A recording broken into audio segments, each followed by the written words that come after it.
Good morning, students of class 8. Welcome to our English period, and today let us discuss the appreciation of the poem The Worm, written by Thomas Gisborne. We recently studied or we discussed the summary of the poem and also discussed the question answer. So let us start with this appreciation.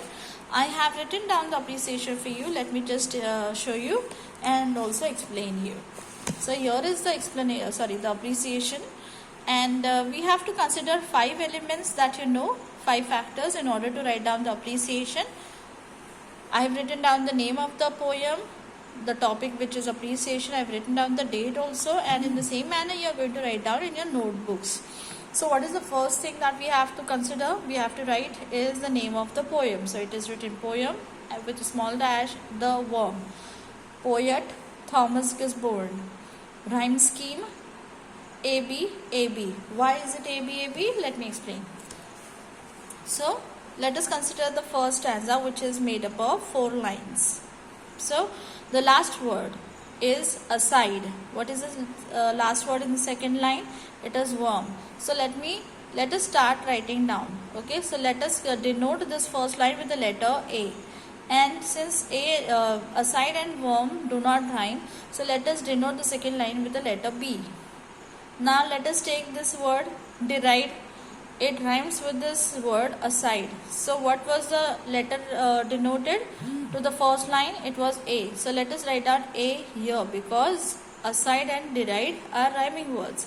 And worm and form, although it is the pronunciation is different, but then in some exceptional cases we should consider this as rhyming words. Okay, worm and form. Let us take a look at the spellings. So considering the spellings, let us say that they rhyme with each other, and therefore what was the letter denoted for this line? It was B.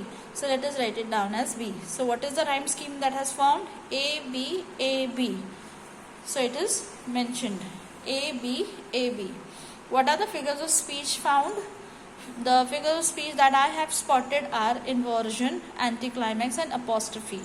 So now inversion. So what is inversion? It is that figure of speech where we see the order of the words changed, isn't it? Like it is usually the subject, verb, and the object. But in the case of inversion figure of speech, we see that this order is changed. It is jumbled up. So it is never the subject in the first place. It can be the verb, it can be the object in the first place. And then, so this shows that it is the shuffling or the jumbling of the words in the given sentence. So let me just draw your attention to one example of inversion. So for example, this.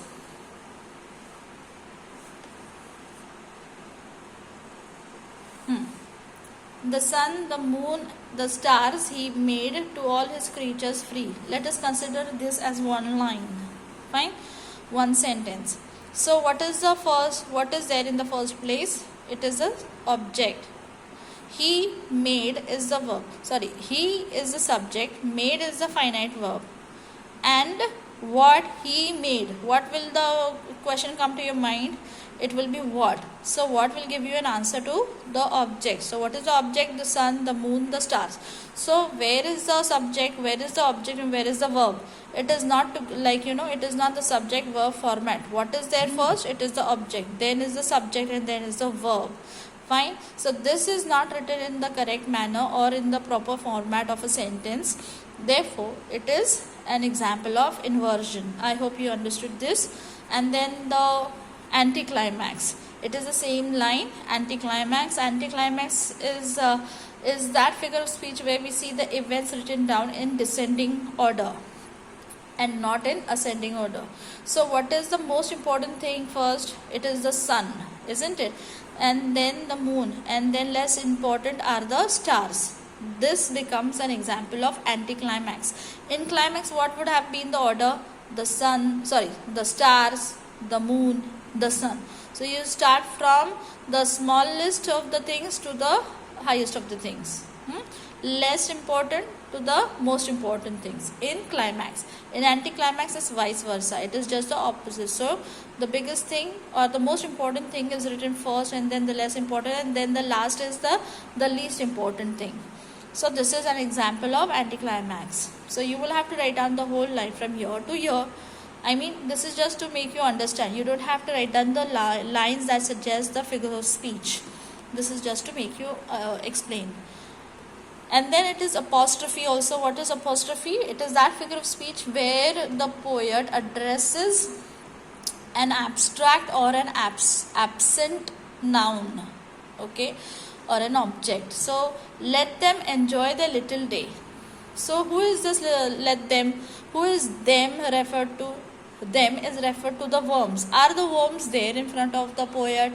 We assume no, the worms are not there, but still the poet is asking us or making us think that the worms are there, and that is why he is asking us to take care of them. Also, we are not there in front of the poet, okay, he is talking to us. Sorry, this, so apostrophe is what? An addressal to the one who is absent or who is abstract. So he is addressing us, to the people, to all the readers, isn't it?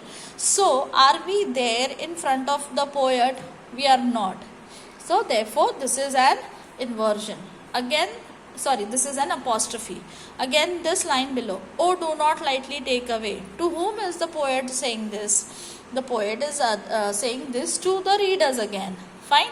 So this is an addressal made. This whole line stanza shows that this is an example of apostrophe where the poet assumes to have the audience or the readers in front of him and he is talking to them, whereas the fact is that he has nobody in front of him and he is just talking.